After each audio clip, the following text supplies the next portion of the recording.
Hello और welcome students, स्वागत है आपका करण गुप्ता फार्मा क्लासेस में। और आज हम बात करेंगे एक बहुत ही इंपॉर्टेंट टॉपिक पे।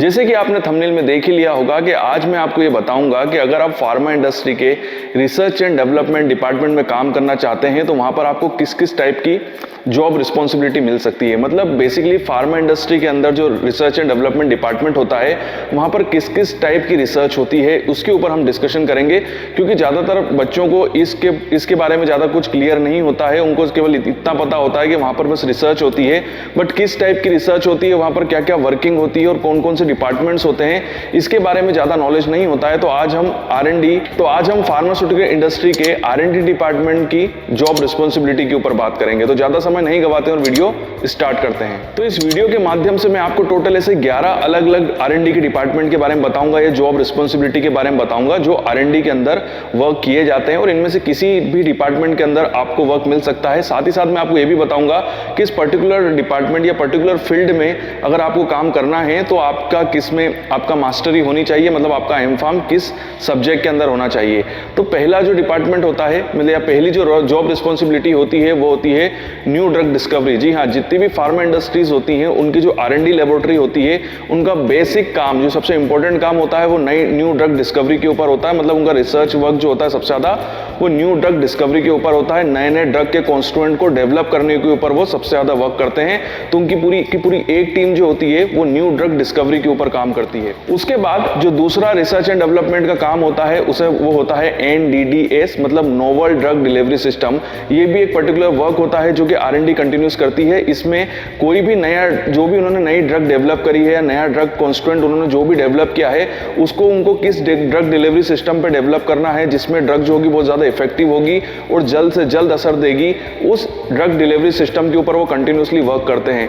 तो ये एक पर्टिकुलर डिपार्टमेंट होता है जिनका काम ये होता है कि जो नया ड्रग कॉन्स्टिट्यूएंट डेवलप हो गया है या उनका कोई भी पुराना ड्रग है, मान लीजिए अभी मार्केट के अंदर उनका टैबलेट फॉर्म में वो ड्रग है, तो उस टैबलेट फॉर्म को वो चाहे तो कैप्सूल के ऊपर काम करते हैं कि इसको हम कैप्सूल में कन्वर्ट कर दें, सायरप में कर दें या इसकी पेरेंटल प्रिपरेशन बनाएं। तो इसके ऊपर ये पर्टिकुलर डिपार्टमेंट जो होता है वो काम करता है और ड्रग डिलीवरी सिस्टम के ऊपर इनकी वर्किंग होती है।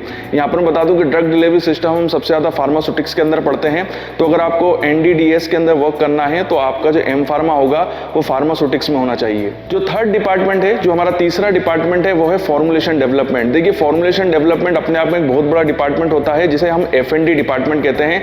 फॉर्मुलेशन डिपार्टमेंट के अंदर बेसिकली यही किया जाता है कि जो आपने कोई नया ड्रग कॉन्स्टिट्यूएंट डेवलप कर लिया है या जो नई ड्रग डेवलप करी है उसको हमको फिर फॉर्मुलेट करना होता है और उसके फॉर्मूले को पूरा डेवलप करना होता है। इसके ऊपर मैं एक सेपरेट वीडियो बनाऊंगा और ये इसका अगला पार्ट भी होगा जिसके अंदर मैं आपको F&D की वर्किंग बताऊंगा। इसलिए मैं यहाँ पर केवल इतना आपको बता देता हूँ कि यहाँ पर नए फॉर्मुलेशन के ऊपर वर्क किया जाता है और क्या किया जाता है उसके लिए हम अगले वीडियो को देखेंगे जिसमें मैं सिस्टमेटिक आपको F&D डिपार्टमेंट में क्या वर्किंग होती है उसको समझाऊंगा। बट F&D डिपार्टमेंट भी R&D का ही एक पार्ट होता है। जो अगला डिपार्टमेंट होता है या हम ये बोल सकते हैं जो अगली जॉब रिस्पॉन्सिबिलिटी होती है वो होती है molecular modelling. Basically molecular modelling के अंदर हम ड्रग के मॉलिक्यूल्स के ऊपर एक तरीके से रिसर्च करते हैं और ये बेसिकली ये जो रिसर्च वर्क होता है पूरा सॉफ्टवेयर ऑपरेटेड होता है।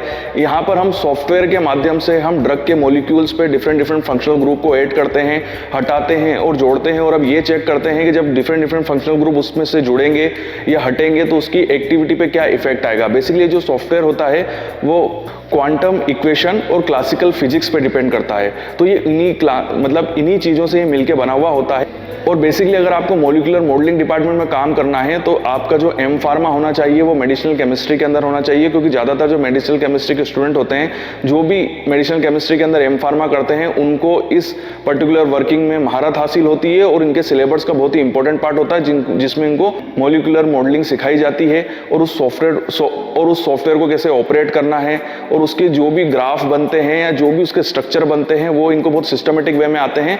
तो ज़्यादातर मेडिसिनल केमिस्ट्री में जो मास्टर्स होते हैं, जो एम.फार्म करते हैं लड़के, वो लोग इस डिपार्टमेंट के अंदर काम करते हैं। अगला जो डिपार्टमेंट होता है ये होता है मॉलिक्यूलर बायोलॉजी। इस मॉलिक्यूलर बायोलॉजी डिपार्टमेंट के अंदर बेसिकली ये वर्क किया जाता है कि जो हमने ड्रग का जो नया मॉलिक्यूल डेवलप किया है तो जब ये हमारी बॉडी के साथ रिएक्ट करेगा तो हमारे बॉडी का जो सेल्यूलर सिस्टम होता है उसके साथ क्या इफेक्ट होगा। मतलब ड्रग हमारे बॉडी के अंदर जब जाएगी तो हमारे बॉडी के अंदर प्रेजेंट जो सेल्यूलर सिस्टम है और सेल्यूलर सिस्टम के अंदर present nucleic acid, protein, carbohydrate, lipids, इनके साथ वो कैसे रिएक्ट करेगी। बेसिकली बायोकेमिस्ट्री जो होती है उसको, हमारी बॉडी की जो बायोकेमिस्ट्री है उसका पूरा रिसर्च और अध्ययन किया जाता है मॉलिक्यूलर बायोलॉजी के अंदर। तो ये एक पर्टिकुलर डिपार्टमेंट होता है। तो यहाँ पर बेसिकली फार्माकोलॉजी से रिलेटेड स्टूडेंट्स वर्क करते हैं, या जिनका एमएससी बायोकेमिस्ट्री के अंदर होता है वो जो कैंडिडेट होते हैं वो इस डिपार्टमेंट के अंदर वर्क करते हैं, और मेडिसिनल केमिस्ट्री के जो स्टूडेंट होते हैं वो भी इस डिपार्टमेंट के अंदर काम करते हैं।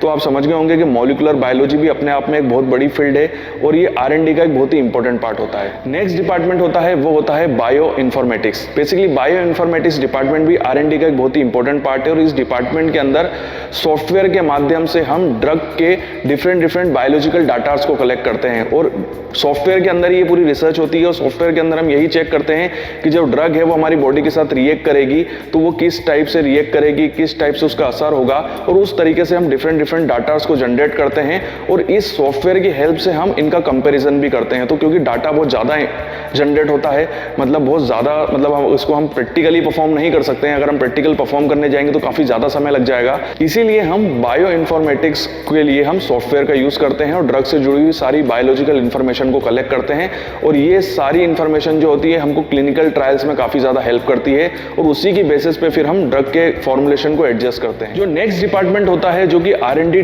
लेबोरेटरी के अंदर बहुत ही इंपॉर्टेंट रोल प्ले करता है, वो डिपार्टमेंट होता है ड्रग की टॉक्सिकोलॉजिकल स्टडी। जी हाँ, इस पर्टिकुलर डिपार्टमेंट के अंदर फार्माकोलॉजी से जुड़े हुए जो हमारे कैंडिडेट होते हैं वो लोग वर्क करते हैं, और इनका काम ये होता है कि जो भी नया ड्रग मॉलिक्यूल या जो नया ड्रग कॉन्स्टिट्यूएंट जो R&D में डेवलप हुआ है उसकी एडवर्स रिएक्शन, उसके साइड इफेक्ट, उसके ओवरडोज से होने वाले सारे नेगेटिव इफेक्ट्स का अध्ययन किया जाता है। साथ ही साथ इसके एडवर्स इफेक्ट और साइड इफेक्ट को हम कैसे रोक सकते हैं, कैसे ख़त्म कर सकते हैं, ड्रग का क्या डोज हमको एडजस्ट करना होगा, उन सभी के ऊपर इस डिपार्टमेंट के अंदर रिसर्च किया जाता है। और टॉक्सिकोलॉजिकल रिसर्च R&D के अंदर एक होने वाली एक बहुत ही इंपॉर्टेंट प्रोसेस और एक बहुत ही इंपॉर्टेंट डिपार्टमेंट होता है। नेक्स्ट डिपार्टमेंट होता है मेरा सबसे फेवरेट डिपार्टमेंट, जो कि मेरे डिपार्टमेंट से रिलेट करता है, वो है analytical research department. Analytical research department के अंदर ज़्यादातर फार्मा एनालिसिस से जुड़े हुए लोग काम करते हैं, जिनका जो मास्टर्स होता है, जो एम फार्मा होता है, वो फार्मा एनालिसिस से होता है। यहाँ पर आपने जो भी ड्रग का नया फॉर्मुलेशन डेवलप किया है, ड्रग का डोजेस फॉर्म जो भी आपने R&D के अंदर डेवलप किया है, उससे रिलेटेड एनालिटिकल मेथड्स को डेवलप किया जाता है। उसकी HPLC मेथड, उसकी GC मेथड, उसकी डिसोल्यूशन मेथड, उसकी UV मेथड, उसकी टाइट्रीमेट्रिक मेथड, इन सभी को डेवलप किया जाता है। उसका प्रॉपर तरीके से वैलिडेशन परफॉर्म किया जाता है, और वैलिडेशन परफॉर्म करने के बाद फिर उसको QC को दिया जाता है कि आप फिर इसको यूज़ कीजिए। तो बेसिकली एनालिटिकल रिसर्च मेथड के अंदर, क्योंकि अपने आप में बहुत ही इंपॉर्टेंट डिपार्टमेंट होता है R&D का, और मैंने आपको बता दिया कि इसकी वर्किंग क्या होती है, तो ये एक बहुत ही इंपॉर्टेंट डिपार्टमेंट है जहाँ पर एनालिसिस से एम फार्मा जो स्टूडेंट होते हैं वो लोग यहाँ पर वर्क करते हैं। अगला डिपार्टमेंट जो होता है ये होता है बायोटेक्नोलॉजी डिपार्टमेंट। जी हाँ, फार्मा इंडस्ट्री के अंदर जो R&D लेबोरेटरी होती है वहाँ पर उनका एक डिपार्टमेंट बायोटेक्नोलॉजी डिपार्टमेंट भी होता है। बेसिकली एक पूरा सेपरेट डिपार्टमेंट है, क्योंकि इनका एलोपैथिक ड्रग्स से कोई लेना देना नहीं है। तो बायोटेक्नोलॉजिकल डिपार्टमेंट के अंदर बेसिकली हम लिविंग ऑर्गेनिज्म और मॉलिक्यूलर बायोलॉजी की हेल्प से ड्रग को डेवलप करते हैं। जी हाँ, लिविंग ऑर्गेनिज्म और आपकी मॉलिक्यूलर बायोलॉजी, मतलब हमारे DNA, RNA, इन सभी के अध्ययन करने के बाद हम एक प्रॉपर तरीके से मेडिसिन को डेवलप करते हैं। तो बायोटेक्नोलॉजी डिपार्टमेंट जो हुआ वो पूरा एक सेपरेट डिपार्टमेंट होता है R&D के अंदर, मतलब इनका एलोपैथी से कोई लेना देना नहीं है। इससे पहले मैंने जितने भी डिपार्टमेंट बताए थे, ये सारे डिपार्टमेंट जो थे वो सभी डिपार्टमेंट एक दूसरे से को रिलेट कर रहे थे, बट बायोटेक्नोलॉजी डिपार्टमेंट अपने आप में पूरा एक सेपरेट डिपार्टमेंट होता है R&D के अंदर। नेक्स्ट डिपार्टमेंट, और ये भी एक सेपरेट डिपार्टमेंट है, कई जगह होता भी है R&D के अंदर, कई जगह नहीं होता है, वो होता है हर्बल रिसर्च डिपार्टमेंट। जी हाँ, कई ऐसी हर्बल इंडस्ट्रीज होती है जिनके खुद के हर्बल, मतलब जो आयुर्वेदिक फार्मुलेशंस जो होते हैं वो मार्केट के अंदर सेल होते हैं। तो आयुर्वेदिक फार्मुलेशन के लिए वो अपनी एक सेपरेट R&D डेवलप करते हैं, जहाँ पर हर्बल से रिलेटेड या आयुर्वेदा से रिलेटेड फॉर्मुलेशन के ऊपर रिसर्च की जाती है और उनके ऊपर वर्क किया जाता है। उनका फॉर्मुलेशन डेवलप किया जाएगा, उनकी मेथड डेवलप की जाएगी, एनालिटिकल मेथड डेवलप की जाएगी। तो पूरा एक सेपरेट डिपार्टमेंट होता है जो कि हर्बल रिसर्च और आयुर्वेदा के ऊपर बेस्ड होता है। और इस पर्टिकुलर डिपार्टमेंट के अंदर फार्माकोग्नोसी से एम.फार्म किए हुए कैंडिडेट जो होते हैं वो इस डिपार्टमेंट के अंदर वर्क करते हैं। तो यहाँ पर जो स्कोप हुआ वो उन्हीं कैंडिडेट का होता है जो कि जिनका एम.फार्मा जो होता है वो फार्माकोग्नोसी से होता है। अगला डिपार्टमेंट जो होता है ये भी अपने आप में एक सेपरेट डिपार्टमेंट है, बट ये इंडस्ट्री का बहुत ही इंपॉर्टेंट डिपार्टमेंट होता है, वो होता है टिश्यू कल्चर डिपार्टमेंट।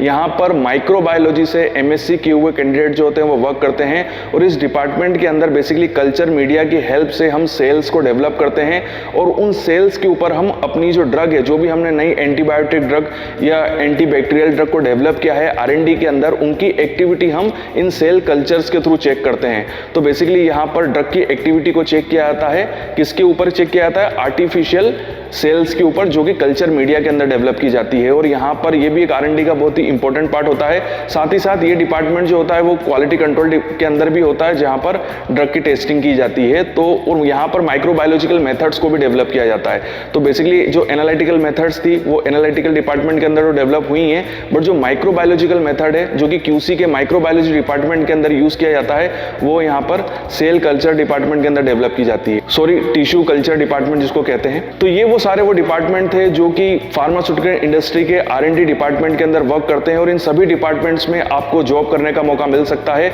मैंने आपको ये भी बता दिया कि किस डिपार्टमेंट में आपको किस टाइप की क्वालिफिकेशन की जरूरत पड़ेगी और किस में आपको M.Pharma या मास्टर्स करना चाहिए। फिर भी अगर कोई डिपार्टमेंट रह गया है, कोई चीज़ छूट गई है, तो नीचे कमेंट बॉक्स पे आप मेंशन कर सकते हैं। आने वाले समय में मैं उसके ऊपर वीडियो ज़रूर बनाऊंगा। वीडियो देखने के लिए थैंक यू वेरी मच। आपके उज्जवल भविष्य की कामना करता हूं और यूं ही बने रहिए मेरे साथ।